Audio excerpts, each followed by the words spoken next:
programa Passeando pela História vai falar de pessoas ilustres, poetas, escritores, pintores, homens e mulheres que dão nome às nossas ruas, praças, avenidas, centros culturais. Que legado nos deixaram? É isso que vamos descobrir juntos aqui, na primeira temporada do programa Passeando pela História, que começa agora, aqui na Ricos TV. Olá, você que nos acompanha pela Ricos TV. Estamos aqui na Casa Scliar e hoje eu estou numa presença muito especial de algumas pessoas aqui, estudantes também, né, de comunicação e de história, assim que nem eu, com a presença da minha colega nessa nave que vai passear pela história comigo ao longo dessa temporada aqui na Ricos TV, a professora Margarete Alves, ela que é paleógrafa formada pela Universidade de Madrid e também mestre em Políticas Públicas e Formação Humana pela UERJ. Estou aqui com a Monique Cursi, minha colega aluna de História lá da Unopar, e as colegas alunas da Universidade Veiga de Almeida, Brenda Ferreira, e a Marcele Rodrigues, e também com a professora de História e diretora da PAI, Sônia Soares. Obrigado pela presença de vocês, é um prazer a gente estar aqui aprendendo, que eu digo que a gente veio na vida para aprender e a gente vai aprendendo, né, Margot? Vocês vão se acostumar eu chamando ela de Margot, afinal de contas, a gente chamar de Margarete, ninguém vai saber quem é. Então a gente vai estar sempre conversando por aí, conhecendo as ruas da nossa cidade, as praças da nossa cidade, os monumentos da nossa cidade, mas nunca os vultos da nossa cidade. Até porque vulto é coisa do passado, vulto é fantasma. O que nós vamos falar é de celebridades, é de personalidades que ajudaram a construir a história de Cabo Frio. E nesse programa a gente está falando de um lugar muito especial, e as meninas vieram aqui também conhecer um pouco mais, que é a Roda dos Expostos, a Casa da Roda, o Cáritas, esse monumento da nossa cidade, fundado em 1837, né, Margot? Pelo menos é um número que está lá em cima. Aí a gente vai conhecer um pouco mais a história da Roda dos Expostos, lá onde funciona o Cáritas, o Centro Cultural, Casa de Cultura José de Dome, né? Ao longo da nossa temporada a gente também já vai conhecer, vai descobrir um pouco mais da história do próprio José de Dome, assim como Teixeira e Souza, assim como tantas outras personalidades. O dono dessa casa onde nós estamos, no próximo programa a gente vai estar falando sobre ele, que é o Carlos Scliar. E agora eu vou deixar a palavra aqui para as amigas, para as colegas estudantes de jornalismo, para a gente começar a conhecer um pouco mais essa história. Então, para a gente começar o nosso bate-papo aqui, eu vou chamar a Marcele. Marcele, você falou que as mães que deixavam as crianças lá no Cáritas, elas eram anônimas. E como é que elas levavam as crianças lá sem ser percebidas? Então, a roda, esse dispositivo, né, a roda, ela foi criada para garantir o anonimato da mãe mesmo. Uhum. Né? Então, eu penso, isso é uma coisa que nós não temos documentado, mas no meu entender, a roda ela não poderia ter sido instalada na parte principal, na frente. Atrás, existia uma rua que hoje é a Raul Veiga, né, se não me engano. Essa rua chamava-se Rua da Floresta. Evidentemente que era um lugar reservado, deserto. Possivelmente a roda esteve instalada então neste lugar. A mãe, na calada da noite, em geral, ela depositava a criança nesse dispositivo rotatório, ela rodava e batia um sino e, claro, abandonava a criança ali. Essa senhora que normalmente cuidava da casa, ela vinha e acolhia essa criança e imediatamente ela batizava, caso não fosse, né, porque quando nós temos registro de que quando a criança já tinha sido batizada, ela tinha preso um alfinetinho com o seu nome e dizendo que ela foi batizada. Claro, se ela tinha o nome é porque ela foi batizada. Já está numa época da história que a criança, para ser registrada, ela era registrada na igreja. Você pode me informar se a rotatividade dessas mães que levavam as crianças era muito alta ou era algo raro? Para a época e para o lugar que era, né, para a ocasião que a gente está falando aqui de 1830, a década de 30, era recorrente, porque as crianças elas eram abandonadas como são abandonadas até hoje. E acontecia isso nessa época, por isso que a roda se fez necessária. Aliás, a roda, ela se fez necessária a vida toda, desde da Roma Antiga, na Alemanha, na Itália, depois em Portugal. E aí Portugal traz essa instituição portuguesa para o Brasil. Quando se instala no Brasil, a corte portuguesa, ela traz essa instituição para o Brasil. A função principal da roda era garantir a honra da moça. A moça não podia ser exposta. Porque quando a moça era desonrada, ela desonrava a família toda. Verdade. Então, é claro que a família, quando ficava sabendo, é recorrente também, quando nós encontramos registros, nós observamos os registros de famílias que abandonavam, que supostamente elas abandonaram essa criança e depois elas adotavam a criança da roda. Então passava de uma família desonrada para uma família generosa. Inclusive, você faz relatos, né, numa entrevista que você deu recentemente, sobre os bilhetes, né, que chegaram a te emocionar. Sim, né? Sim. Nosso grupo de mestrado, quando nós pesquisamos no Rio de Janeiro, na Casa da Misericórdia, quando nós buscamos esses bilhetinhos, foi uma comoção geral, porque a gente chorava, a gente via que os bilhetes estavam borrados com as lágrimas das mães que escreviam, porque muitas das vezes as mães não tinham recursos e elas precisavam expor essa criança, abandonar essa criança, mas elas tinham no fundo do seu coração a certeza que um dia elas voltariam a ver a criança. Então os bilhetinhos, né, são sempre assim: este é meu filhinho Francisco de tal, estou abandonando porque não tenho recurso, mas um dia tenho certeza que Deus vai me ajudar e eu vou voltar a ver o meu filhinho. Então são bilhetes muito emocionados que nós morremos de chorar quando nós encontramos esses bilhetes aí nessa pesquisa que nós fizemos. Brenda. Tem a possibilidade, por Cabo Frio ter sido um município portuário, desse nome exposto, ter vindo lá de fora e ter ficado nas crianças aqui por alguém lá de fora? A criança vai ganhar esse sobrenome porque no registro de escolas, nós observamos aqui através de pesquisas das escolas nessa época da história, das escolas aqui do município de Cabo Frio, as escolas então tinham aquele gráfico escolar que toda escola tem, que é o registro de alunos. E quando a criança era oriunda da Casa da Roda, tinha o nome da criança, porque normalmente ela recebia o nome do santo do dia. Então, um exemplo, Francisco, e no lugar do pai, escrito exposto. Mas numa outra pesquisa, para fazer uma correlação com essa pesquisa, um cruzamento com essa pesquisa da Casa da Roda, numa pesquisa que nós fizemos na documentação de igreja, né, da Cúria, aqui da Igreja de Cabo Frio, nós observamos que na hora do casamento, também, este Fernando que estava lá na escola, ok? Ele estava na Casa da Roda, fez 7 anos, ele não pode mais ficar na Casa da Roda. Ele sai dali. E mesmo durante esse tempo, ele frequentava a escola pública. Então, no lugar onde estava escrito o nome do pai, está a palavra exposto. Significa que ele não tem família. Ele não tem pai, não tem mãe, ele é exposto. Para não colocar rejeitado, talvez, para não colocar enjeitado, acharam mais sofisticadinho colocar, então, a palavra exposto, ok? Ou exposta na menina. E no casamento, essa mesma pessoa fazendo essa pesquisa da trajetória da vida dessa pessoa, nós observamos que na hora do casamento ela estava lá. Francisco, exposto, casa-se com Maria de Souza, que passará a se chamar Maria de Souza exposta. Ou Maria de Souza exposto. Ok? E é por isso que existe, então, pode ser que eu tenho para mim que em Cabo Frio existe aí, já é certeza que existe uma família exposta em Cabo Frio. É interessante até que nos procurem para que a gente possa então, fazer uma entrevista com a família exposta. Estamos escrevendo um livro e será muito importante esse registro. Eu ia até fazer essa pergunta agora. Existe gente em Cabo Frio com esse sobrenome ainda, neto, bisneto. E eu queria que você me contasse se você teve algum contato com alguma pessoa com esse sobrenome. Tive. Quando eu estava dando aula no ensino fundamental, numa escola aqui da região, uma escola que tinha 700 alunos, de repente eu me deparo com, na chamada dessa sala que eu estava, por isso que essas coisas nos procuram. Quando a gente está pesquisando, parece que o documento, a pesquisa, ela procura por nós, né? Vamos supor que vamos dizer assim.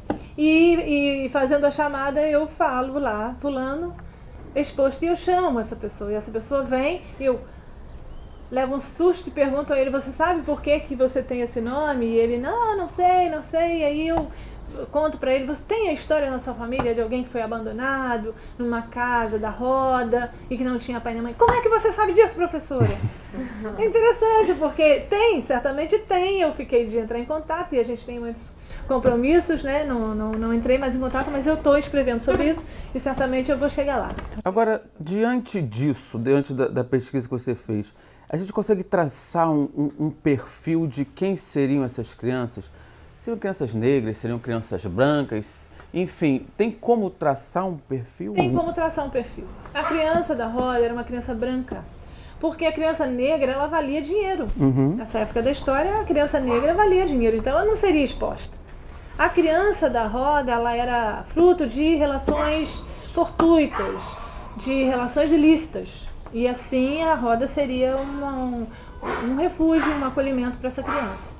Muito bem, vamos fazer um pequeno intervalo e daqui a pouco a gente volta conhecendo um pouco mais dessa belíssima história aqui da Roda dos Expostos, da Casa da Roda, lá do Caritas, aqui de Cabo Frio, aqui no Passeando pela História, na Ricos TV.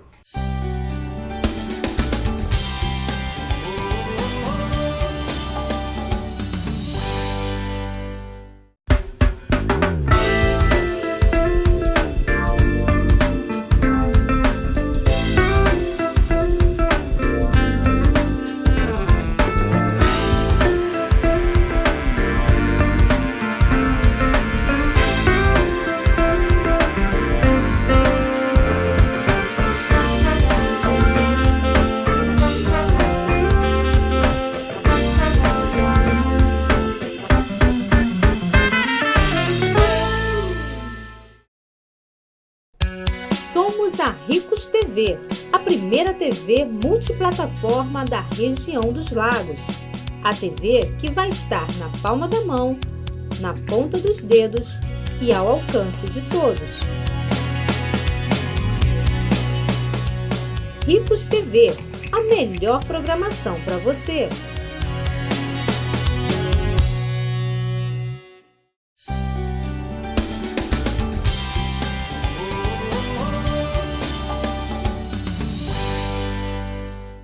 Muito bem, estamos de volta aqui no Passeando pela História, pela Ricos TV, falando sobre a Roda dos Expostos, a Casa da Roda. Eu estou aqui com a professora Margarete Alves, com as alunas da Veiga de Almeida, com a minha colega de turma lá, a Monique, e com a professora Sônia Soares. Professora, agora pode formular aí, pode tirar a sua curiosidade. Sim, eu vou fazer duas perguntas, mas sobre o mesmo tema.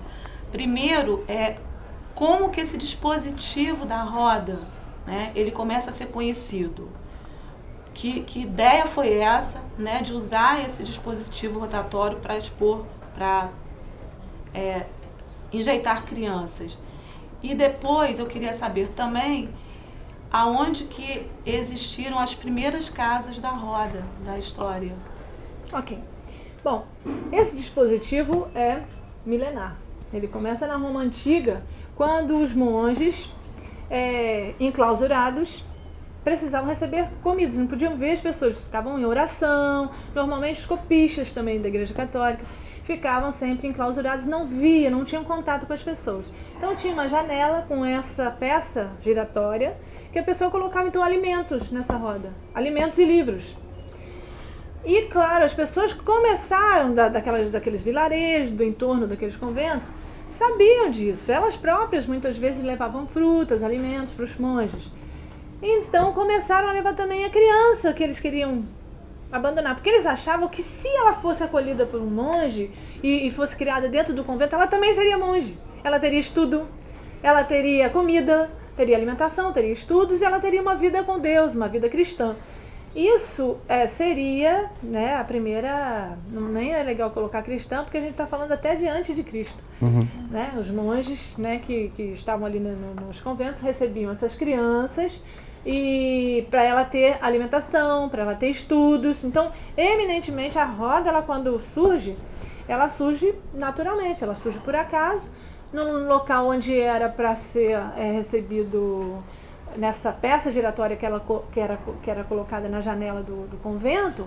Ela recebe ali alimentos e livros e as pessoas começaram a colocar ali a criança porque sabiam que ela seria acolhida por um monge. Ela surge para uma função e acaba assumindo outra característica.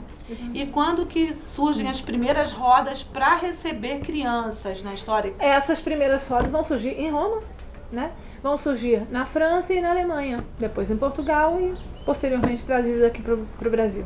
Inclusive a gente tem esses registros, né? A gente vai estar mostrando alguns documentos, né? Alguma documentação ao longo desse programa. A gente buscou, né? A gente tem uma ata, né, da Câmara também de 1830, parece? Sim, temos uma ata de sessão da Câmara. Falando sobre de 1830, a construção. Até porque Cabo Frio, ela só vai ter prefeitura, o executivo só vai nascer em 1922. A Câmara Municipal é que vai funcionar como o executivo, o legislativo e o judiciário. Uhum. Porque os vereadores, que na época eram mais ou menos 5, 6 vereadores, que faziam esse trabalho não remunerado, eram normalmente os coronéis, os homens bons de Cabo Frio. Eles é que tomavam conta da cidade. A ata, ela normalmente não tem como um historiador escrever, né? Fazer um texto, um trabalho histórico, se ele não consultar as atas da Câmara do lugar que ele está pesquisando, porque a ata é um documento seriado e ali você encontra todos esses registros da história que você está pesquisando. E nestas atas de 1830 a 1832, tem os registros dessa história que eu contei para vocês, quando a Câmara começa a se mobilizar para criar a Casa da Roda. Então, a Lei dos Municípios surge em 1828, Uhum. A Câmara se vê obrigada a implantar, a instituir a Casa da Roda, a ser comandada, a ser organizada e estruturada e mantida pela Câmara Municipal, né? Então eles vão formar ali uma comissão que vai ser encabeçada aí pelo vereador, que era o Manuel de Araújo Pontes, e ele então organiza essa comissão para que eles deem início então à construção da Casa da Roda. Vão tirar esse dispositivo que funcionava em Cabo Frio na casa de uma senhora, da dona Mariana Rosa, que recebia, se não me engano, 400 contos de réis para manter, recebia como salário para manter as crianças. Ela mesma já não estava conseguindo manter essas crianças, então há aí a necessidade de ser criada um lugar específico, um lugar de acolhimento para essas crianças. Inclusive, Margot, me parece, me corrija se eu estiver errado, que o engenheiro que projetou, né, a Casa da Roda foi das nossas personalidades, que a gente vai estar falando sobre ele aqui também, que foi o Major Belegar, que era engenheiro oficial do Império na época. Isso. O Major Belegar, na época, ele foi contratado justamente por essa comissão que era liderada, que era encabeçada aí pelo vereador Manuel de Araújo Pontes, e ele contratado faz então a planta do Cáritas. Perfeito. Monique.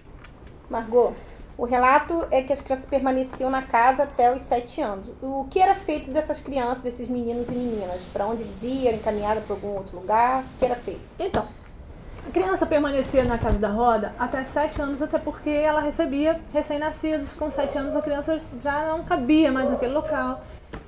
Em geral, as crianças iam ser agregadas nas casas das pessoas aqui da comunidade, iam ficar como agregados. Mas as meninas também, eu tenho alguns registros de meninas que eram dadas em casamento. Elas eram oferecidas em casamento, ficavam ali esperando o casamento, né? Os garotos, eu tenho registro de 2 meninos da Casa da Roda que lutaram na Guerra do Paraguai. Eles foram, claro, a criança abandonada, ela servia como bucha de canhão. Então, iam os soldados, literalmente, os escravos e os órfãos. E não tinha família, não tem tinha quem família, reivindicar, não tinha você poderia morrer e acabou. Com certeza. E em relação eu encontrei esses registros no Arquivo do Estado e foi bem interessante a gente constatar que meninos aqui de Cabo Frio lutaram na Guerra do Paraguai, foi bem interessante. Em relação ao sobrenome que você falou, sobre ser dado como exposto, porque ali sabia que a criança vinha da Casa da Roda. Essa criança, como que ela era tratada na escola, perante a sociedade? Ela era enjeitada, como se fosse já um bullying, dito assim, um bullying dia de hoje? Como é que eles eram tratados, eram vistos?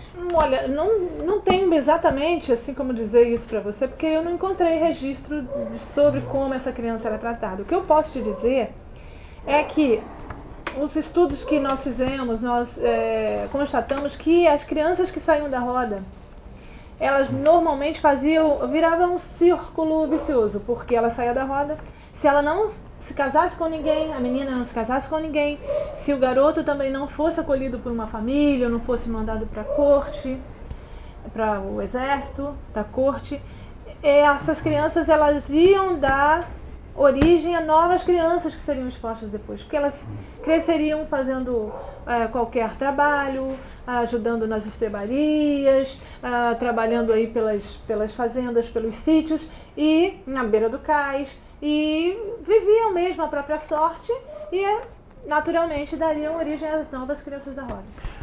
Crianças que Só mais uma pergunta. depois iam acabar parando na roda. Existe relato, ainda existe Casa da Roda hoje no mundo, no Brasil, ainda existe? Olha, existe uma versão muito sofisticada da roda, na Itália. E não é mais, claro que não é mais chamada Roda dos Expostos. Agora ela se chama a Janela da Esperança. Porque também, da mesma forma, ela é um lugar que preserva a identidade de quem está expondo a criança, de quem está abandonando.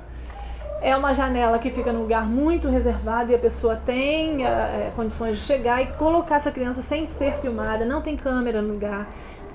Realmente é a mesma função que a roda tinha.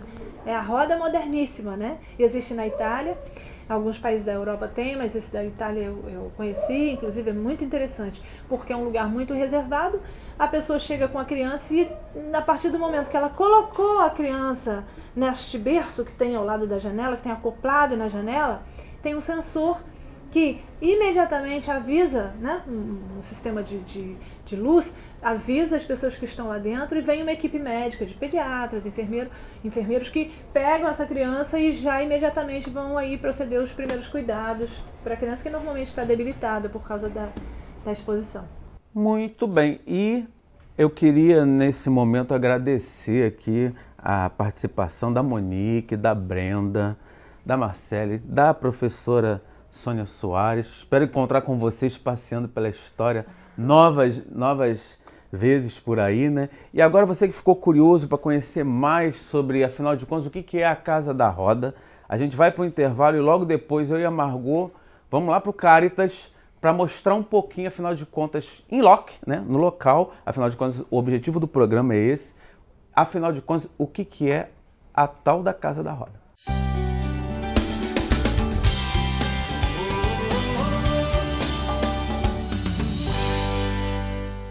Conteúdo de primeira, informação com responsabilidade, qualidade digital de imagem e som.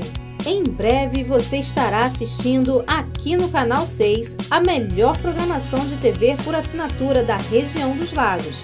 Ricos TV, um novo conceito, um novo canal.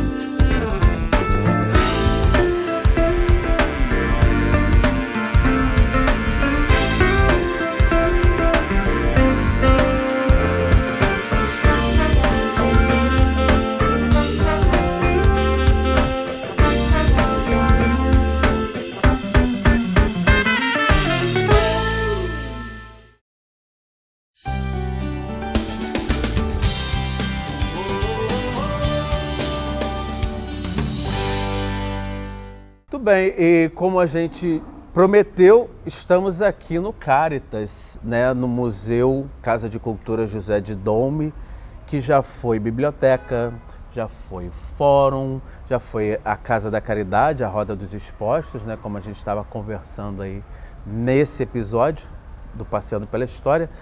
Margot, não existe assim um local exato, a gente não pode precisar exatamente aonde esse mecanismo funcionava, né? É verdade, a gente não tem documentos comprovando o local exato onde foi colocado, onde existia esse dispositivo da Roda dos Expostos.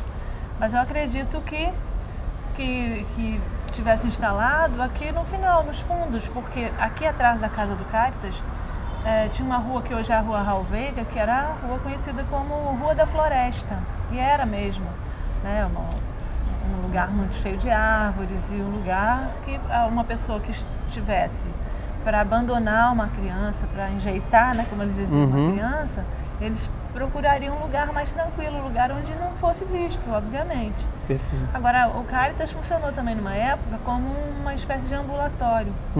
As pessoas eram atendidas aqui, mas como as crianças ainda, o Caritas ainda recebia crianças, as pessoas não podiam dormir aqui, mas atendiam e é como se fosse um serviço ambulatorial mesmo. Entendi. Agora, não funcionou, né, a Casa da Roda, a Roda dos Expostos, não começou aqui, né? Ela passou por outras casas de outras pessoas, não foi isso? Sim. E depois é que ela veio para cá. Sim. A partir de 1828, com a Lei dos Municípios, a Câmara se viu obrigada, então, a criar, e a Câmara já mantinha, na verdade, a Câmara já mantinha a Roda dos Expostos, que funcionava na casa de uma pessoa aqui em Cabo Frio. Então, sempre a Câmara que fazia o papel, né, do Executivo, do Legislativo e do Judiciário, porque a Prefeitura só vai começar a existir em Cabo Frio em 1922. Então, funcionava, né, a Câmara funcionava como esses três poderes, e aí, claro, na medida que ela foi obrigada, se viu obrigada a receber essas crianças, organizou-se uma comissão, a Irmandade, né, a Irmandade de Santa Isabel, e organizaram então essa comissão para fazer aqui, para criar aqui essa casa, que é o Caritas, né? Inclusive nós tínhamos aqui uma imagem, né, de Santa Isabel que foi substituída depois pelo quadro, né, pela pintura da Tita Machado. É Tita? É, Tita. Que está aqui, que vocês estão vendo as imagens aí também. Então é um espaço cultural, né, muito interessante, que a gente vai estar falando sobre ele no programa sobre o José de Domo também, que nomeia, que dá nome a esse espaço aqui. E assim a gente vai encerrando mais um Passeando pela História, convidando vocês aí a assistir as nossas reprises, que ainda não assistiu, e também no nosso canal do YouTube lá, quem não viu os outros programas, a gente vai estar reproduzindo lá. Até a próxima. Obrigada.